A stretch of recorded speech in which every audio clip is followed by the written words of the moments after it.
ya.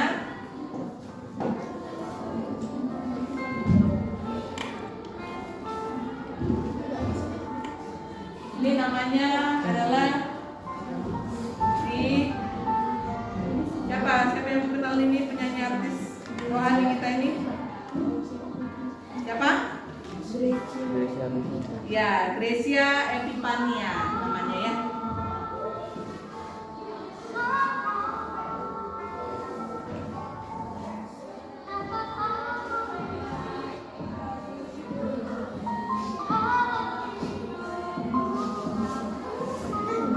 Yang tahu nyanyi lagunya silakan nyanyi.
Ternyata dibalik seorang yang memiliki kemampuan pasti ada yang namanya keterbatasan.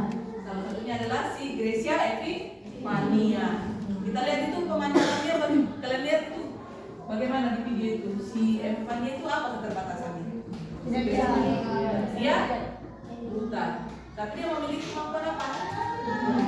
Bermain musik. Nah, sekarang kita lanjutkan pembelajaran kita mengenai kemampuan terbatas. Tadi sudah kita mulai dengan lagu pengantar, walaupun sudah dapat melihat dari si Gracia Epifania bahwa di situ kita melihat bahwa ternyata di balik kemampuan seseorang pasti ada yang namanya keterbatasan. Ya. Kehendak Tuhan melalui keterbatasan yang kita miliki. Apa kehendak Tuhan melalui keterbatasan yang kita miliki? Siapa yang bisa menjawab? Pak Ilana? Melalui keterbatasan kita diajar untuk bersandar padanya, memahami bahwa kita tidak bisa mengandalkan kekuatan sendiri sepenuhnya, serta mengembangkan potensi yang lebih dalam baik secara spiritual maupun karakter. Oke, siapa lagi yang mau menambahin? Oke, silakan. Tuhan juga mungkin ingin kita menghargai keberadaan orang lain, bekerja sama, serta bertumbuh dalam kebijaksanaan dan iman. Oke, salam buat kalian semua. Nah, jadi apa yang kehendak Tuhan melalui keterbatasan yang kita miliki, baik kekuatan dan bukan? Bahwa keterbatasan seringkali dimaknai sebagai cara Tuhan untuk mengajarkan kita tentang kerendahan hati, ya, ketergantungan padanya dan kesabaran. Nah, tadi juga dibilang si Yolanda, melalui keterbatasan kita diajak untuk bersandar kepadanya, ya, memahami bahwa kita tidak bisa mengandalkan kekuatan sendiri sepenuhnya, serta mengembangkan potensi yang lebih dalam, baik secara spiritual maupun karakter. Nah, dilanjutkan tadi jawaban si Masuk. Tuhan juga mungkin ingin kita menghargai keberadaan orang lain, bekerja sama serta bertumbuh dalam kebijaksanaan dan iman. Oke, pertanyaan yang kedua. Sikap apa yang sering muncul ketika menghadapi keterbatasan kemampuan diri kita? Siapa yang mau jawab? Oke, apa jawab? Merasa kecewa atau marah ketika tidak bisa mencapai sesuatu yang diinginkan karena keterbatasan. Oke, siapa bisa lagi? Oke, Cinta dulu. Menyerah. Beberapa orang mungkin merasa ingin berhenti atau tidak mencoba lagi ketika menghadapi kesulitan yang dirasakan terlalu besar. Oke, lanjut. Abel. Pantang menyerah. Sebagai orang yang memilih untuk menghadapi tantangan dengan tekad kuat, berusaha lebih keras, dan belajar dari kegagalan. Oke, lanjut. Rendah diri. Merasa minder atau tidak percaya diri karena merasa tidak mampu. Oke, baik. Tepuk tangan lagi sekali dulu semuanya. Masing-masing mengajar keadaan kemarinnya. Berarti yang di sikap yang muncul ketika kita menghadapi keterbatasan yaitu pertama frustasi. Ya, merasa kecewa atau marah ketika kita tidak bisa mencapai sesuatu yang kita inginkan karena keterbatasan yang kita miliki. Yang kedua adalah menyerah. Beberapa orang mungkin merasa ingin berhenti atau tidak mencoba lagi ketika menghadapi kesulitan yang dirasakan terlalu besar. Nah, yang ketiga rendah hati atau rendah diri. Ya, rendah diri, merasa minder atau tidak percaya diri terhadap kemampuan dia sendiri. Yang terakhir adalah pantang menyerah. Sebagian orang memilih untuk menghadapi tantangan dengan tekad kuat dan berusaha lebih keras dan belajar dari kegagalan. Baik. Nah, kita lanjutkan. Kita lanjutkan materi kita. Bagaimana pandangan gereja dalam menghadapi keterbatasan yang dimiliki seseorang. Nah, ini sekarang Ibu sudah bagi kalian dalam kelompok. Ada kelompok 1. Mana kelompok 1? Angkat tangannya. Oke, kelompok 2. Angkat tangannya. Kelompok 3. Nah, kalian sudah masuk dalam kelompok dan baik Ibu akan memberikan tugas pada kalian setiap kelompok. Dibuka Alkitabnya. Semua bawa Alkitab kan? Oke. Yang bawa Alkitab buka dulu Markus 4 ayat 35 sampai dengan 41, maaf. Sudah? Kita nanti menggali pemahaman dengan membaca dan menganalisis apa isi kitab suci Markus 4 ayat 35 sampai dengan 41. Baik. Nah, sebelum kita masuk ke kerja kelompok kita, Ibu akan memberikan contoh-contoh keterbatasan yang dimiliki seseorang. Keterbatasan yang dimiliki seseorang ada beberapa, ada 4 ya. Fisik, psikologis, intelektual, dan ekonomi. Nah, fisik itu apa? Contohnya yaitu cacat, buta, tuli, dan lain-lainnya. Yang keterbatasan psikologi itu adalah pemalu, tertutup, dan lain-lain. Keterbatasan intelektual yaitu berpikir lambat, loadingnya lama, ya, susah menganalisis masalah, susah dia untuk memecahkan suatu masalah. Yang terakhir adalah kemampuan ekonomi, yaitu tidak memiliki biaya atau dana, ya, ini juga sering kita alami ya. Nah, baik, kita lanjutkan. Nah, disinilah tugas kamu mengidentifikasi sekarang bagaimana di dalam kelompok kamu mendapatkan secara realitas atau relevan dalam kehidupan kita, situasi kita, kehidupan sehari-hari, apa yang Tuhan ajarkan kepada para murid melalui peristiwa itu. Apa yang mau diajarkan Tuhan Yesus kepada muridnya melalui bacaan kitab suci itu di Markus 4 ayat 35 sampai dengan 41 ya. kamu diskusi kelompok bagaimana kisah di dalam bacaan itu yang relevan dengan situasi kehidupan kita sehari-hari. Ya. Nah, di sini kamu ibu suruh atau ibu ajak untuk mencari inspirasi dari kehidupan nyata orang-orang atau kelompok yang menghadapi badai dalam hidup mereka dengan iman kepada Tuhan. Misalnya, seseorang yang mengalami penyakit berat, tantangan ekonomi, bencana alam, tetapi mereka tetap kuat dalam iman. Nah, dalam bacaan Markus 4 ayat 35 sampai 41 itu judulnya tentang angin ribut. Nah, nanti kamu baca dulu bersama-sama sebelum mengerjakan tugasnya. Terus kamu pahami dulu isinya berkaitan tentang apa itu isi angin ribut itu. Nah, di situ bisa kita simpulkan suatu masalah yaitu badai. Ya, badai itu kan banyak. Badai itu bisa dalam hal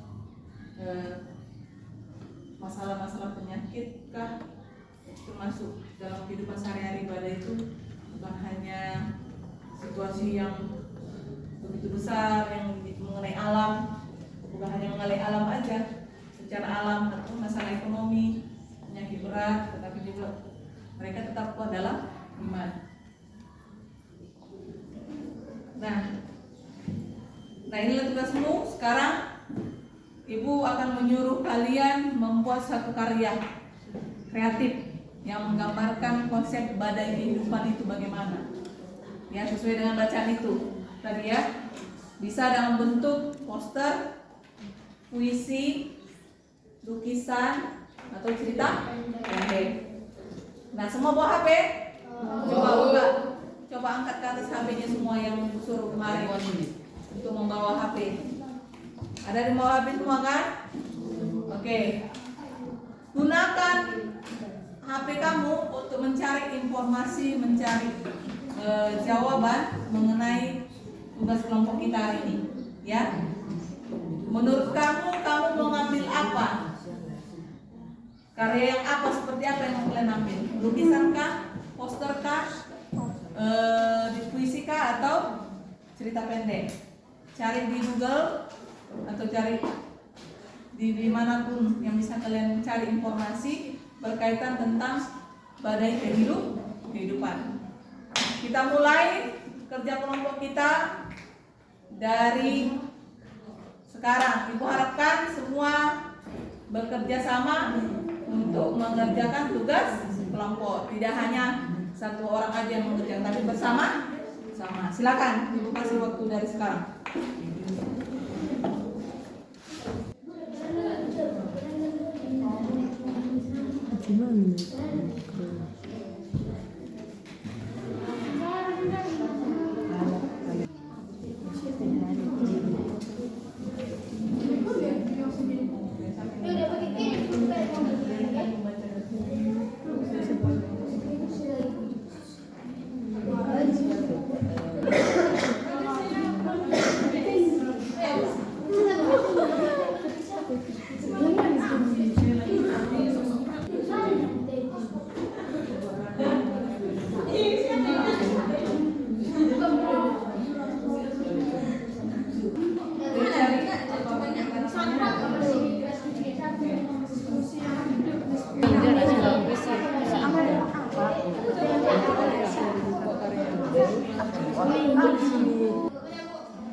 Oke, waktu selesai dalam tugas kelompok kita akan mempresentasikannya.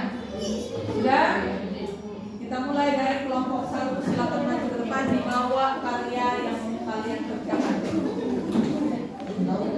Yang lainnya diam, perhatikan ke depan. Yang lainnya diam. Selamat pagi teman-teman. Pagi.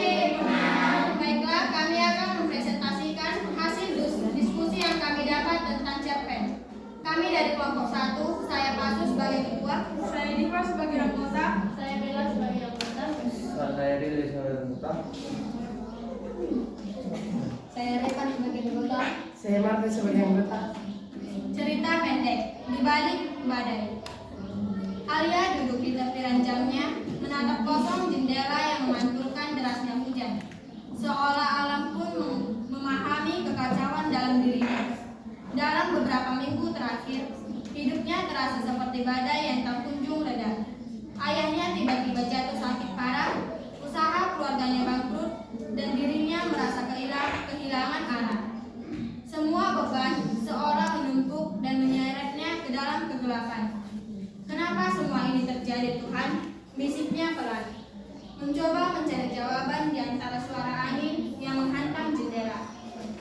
Setiap hari ia berdoa, memohon agar badai di hidupnya mereda, tapi kenyataannya hanya membawa lebih banyak kekacauan. Ia mulai meragukan segalanya, termasuk imannya. Suatu sore, ketika Alia tak mampu lagi menahan air mata, ibunya masuk ke kamar dan duduk di sampingnya. Alia, aku tahu semuanya terasa berat sekarang, tapi jangan pernah lupa, Tuhan selalu bersama kita. Meskipun badai tak langsung reda, bukan berarti dia tak peduli. Alia menggeleng. Tapi aku sudah berdoa, Bu. Aku sudah berusaha. Tapi semuanya tetap saja memburu. Di mana Tuhan saat kita membutuhkannya? Ibunya tersenyum lembut. Kadang Tuhan tak langsung meredakan badai di luar, tapi Dia selalu mampu memberikan kita ketenangan di dalam.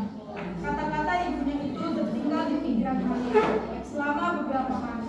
Malam berikutnya, ia mengambil Alkitab yang sudah lama tidak ia sentuh. Ia membuka lembaran demi lembaran, sehingga sampai pada Markus 4 ayat 33 sampai 41. Kisah tentang Yesus yang menenangkan badai. Para murid ketakutan. Mereka berpikir kapal mereka akan tenggelam, tetapi Yesus tenang. Dengan suaranya, badai itu mereda. Namun, lebih dari sekedar menenangkan badai, Alia sadar Yesus ingin menunjukkan bahwa kehadirannya seharusnya sudah cukup untuk memberikan kedamaian, bahkan sebelum badai itu berlalu. Alia termenung, dan untuk pertama kalinya sejak badai hidupnya dimulai, dia merasakan sesuatu yang berbeda di hatinya. Bukan karena masalah-masalah itu menghilang, tapi karena ia mulai merasakan kekuatan kehadiran Tuhan yang tak pernah meninggalkannya. Ia mengangkat wajahnya, dan meskipun hujan di luar sana masih turun, ada ketenangan yang meresap di dalam hatinya.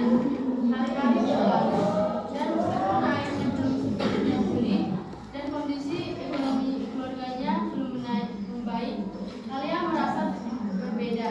Setiap kali badai dalam hidupnya menyerang, dia ingat bahwa Tuhan tak selalu menghentikan badai secara instan, tetapi Dia selalu hadir, memberi ketakutan dan kedamaian di tengah kekacauan. Suatu kegiatan matahari akhirnya muncul setelah berhari-hari tertutup awan. Alia berdiri di teras, merasakan hangatnya sinar mentari. Hatinya damai, badai masih ada, tapi kali ini Alia tidak lagi takut. Ia tahu percayanya pada Tuhan adalah jangkar yang akan selalu menahannya, bahkan di tengah badai terbesar sekalipun.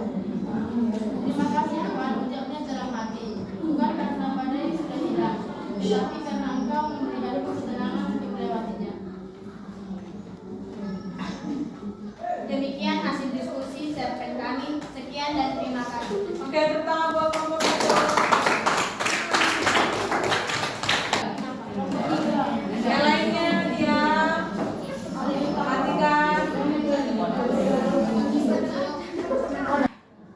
Selamat pagi teman-teman.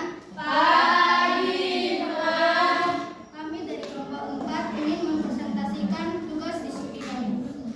Saya Nefri sebagai ketua. Saya Gaby sebagai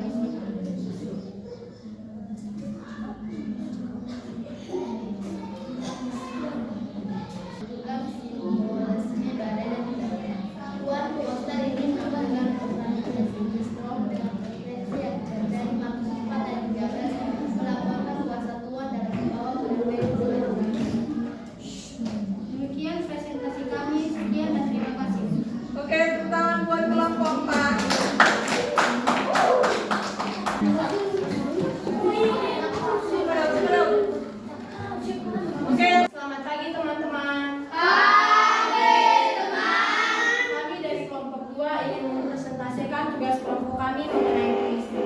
Saya Yolanda sebagai ketua, Saya Cinta sebagai ketua. saya Fadli sebagai anggota. Saya Edo sebagai anggota. Seksi sebagai anggota. Puisi di tengah badai. Ketika angin badai menderu keras, langit kelam menggulung harapan, gelombang tinggi.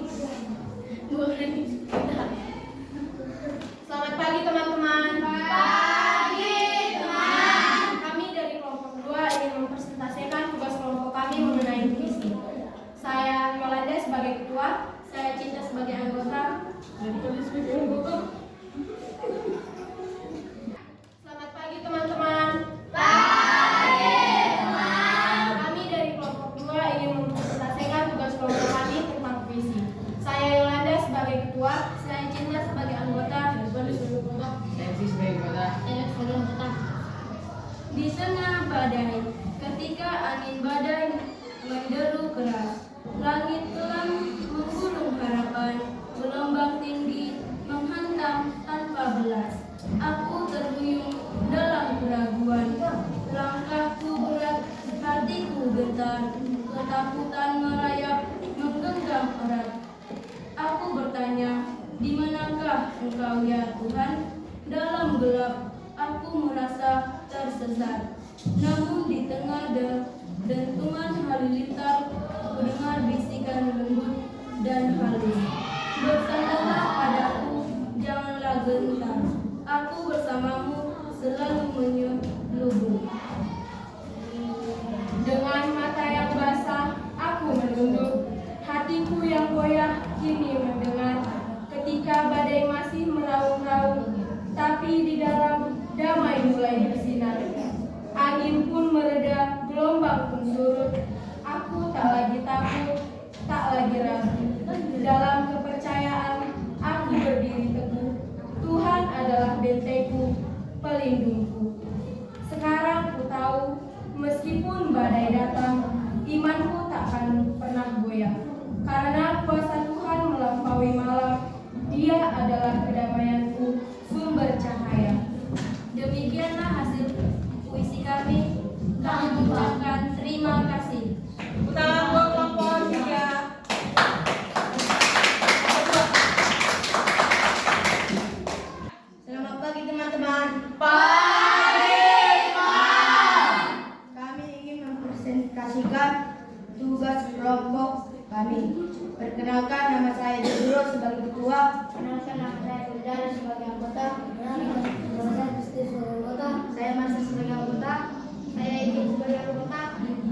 Berikut adalah lukisan simbolis yang menggambarkan badai dan kedamaian tua. Gambar ini menunjukkan kontras antara badai yang mewakili tentang hidup dan cahaya kedamaian Tuhan yang menghadirkan ketenangan di tengah kekacauan. Sekian dan terima kasih.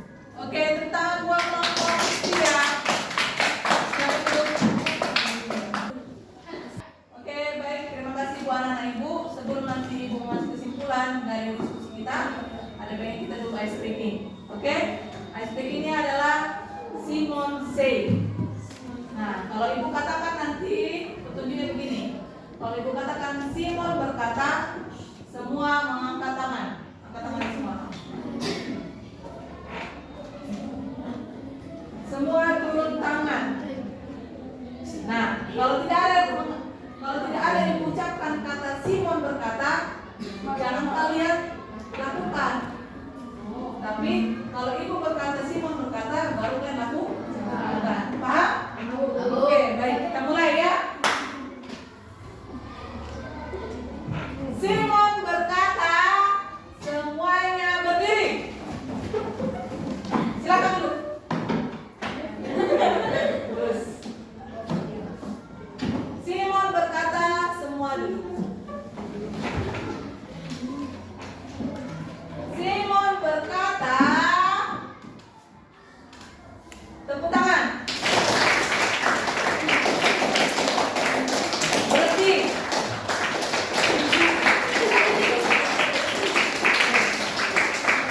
Simon berkata, diam. Simon berkata,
tidak nalar. Tidak ditangkap dia ya.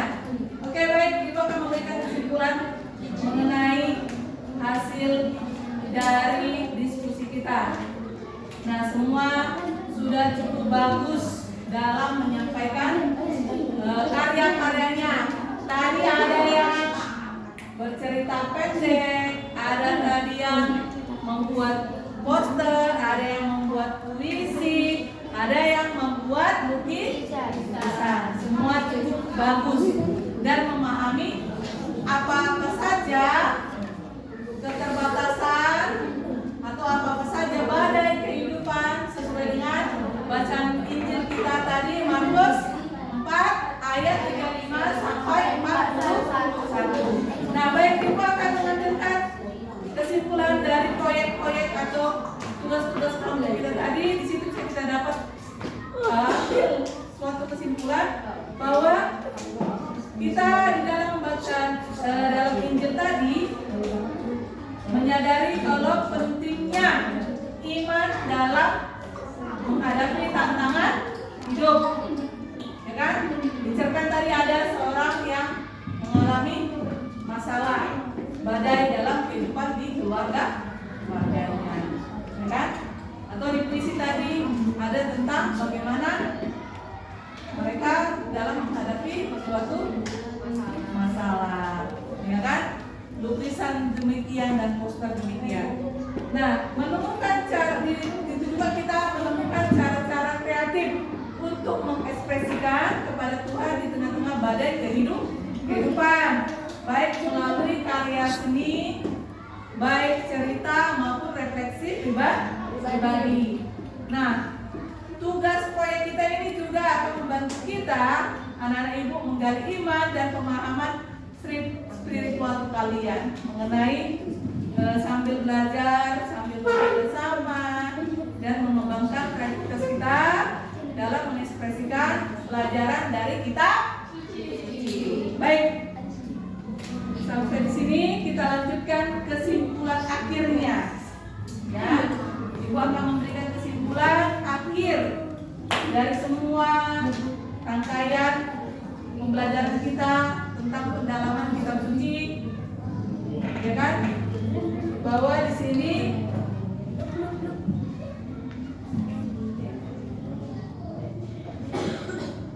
para murid Yesus mengalami keterbatasan, ya, baik secara fisik, intelektual maupun psikologi saat terjadi badai taufan yang sangat dahsyat dan ombak menyembur masuk ke dalam perahu. Mereka tidak mampu menghadapi amukan badai dan ombak yang menerjang perahu mereka. Mereka panik dan ketakutan atas apa yang terjadi. Di benak mereka sudah ada pemikiran bahwa mereka akan tenggelam atau binasa. Nah, kepanikan, ketakutan yang dialami para murid menunjukkan pilihan sikap awal mereka saat mengalami keterbatasan di diri. Mereka begitu panik dan takut atas kondisi mereka dan mengandalkan diri sendiri. Mereka kemudian datang kepada Yesus untuk menyampaikan peristiwa yang mereka alami dan memohon pertolongannya. Sikap awal para murid yang panik dan takut bahwa mereka akan binasa menurut Yesus menunjukkan bahwa muridnya kurang percaya. Mereka mempunyai keterbatasan dalam hal pemahaman, pengenalan, dan sikap iman kepada Yesus. Sebagai orang beriman, kita dapat belajar dan sikap dan pengalaman para murid Yesus dalam menghadapi keterbatasan. Kita diharapkan mau datang kepada Tuhan Yesus untuk mohon pertolongan, rahmat, dan berkat-Nya. Seperti para murid, kita datang kepada Yesus untuk menyampaikan peristiwa yang kita hadapi dan memohon pertolongannya. Keterbatasan kita berhadapi tidak hanya bersandar pada kemampuan diri, melainkan mengandalkan adanya rahmat dan berkat Tuhan. Seperti para murid Yesus, kita pun diharapkan makin percaya kepada Yesus sebagai Immanuel atau Allah yang beserta kita. Nah, jadi itulah kesimpulannya bahwa ketika kita menghadapi suatu keterbatasan atau suatu masalah, suatu badai kehidupan memang alami seperti yang dialami oleh murid Yesus. Kita pasti akan merasa cemas, takut, khawatir, ya kan? Tapi yang diharapkan Tuhan tidak demikian. Yang diharapkan Tuhan apa? Kita harus tetap kuat dalam iman dan pun begitu banyak masalah. Oke? Nah, baik, sampai di sini ada yang mau ditanyakan? Sudah cukup jelas dengan materi kita pada hari ini? Oke, kalau sudah cukup jelas, Ibu kasih refleksi kepada kalian. Yang pertama, apakah selama ini kamu menutupi keterbatasanmu? Ayo silakan jawab di dalam hati kita masing-masing. Apakah selama ini kamu menutupi keterbatasanmu? Yang kedua, apa mengakui keterbatasan kita sendiri?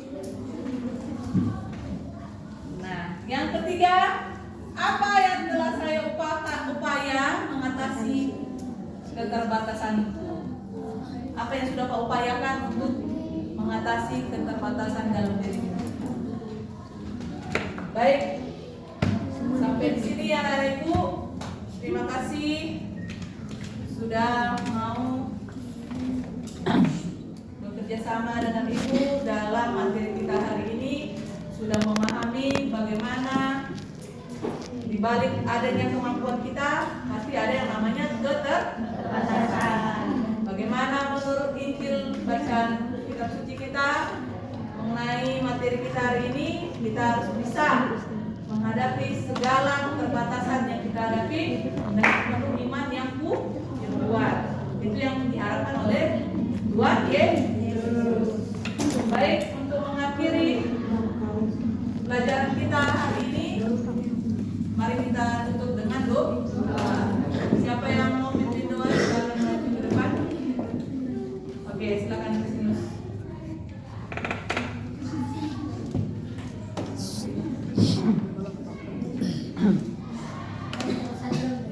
Dalam nama Bapa dan Putra dan Roh Kudus. Amin.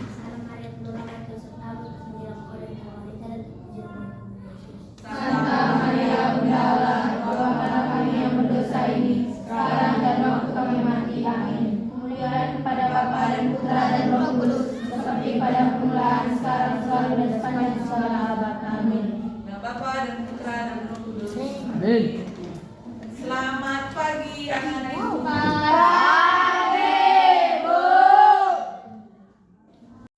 Demikianlah praktek mengajar saya. Semoga bermanfaat bagi kita semua. Guru-guru hebat Indonesia. Selamat pagi. Shalom.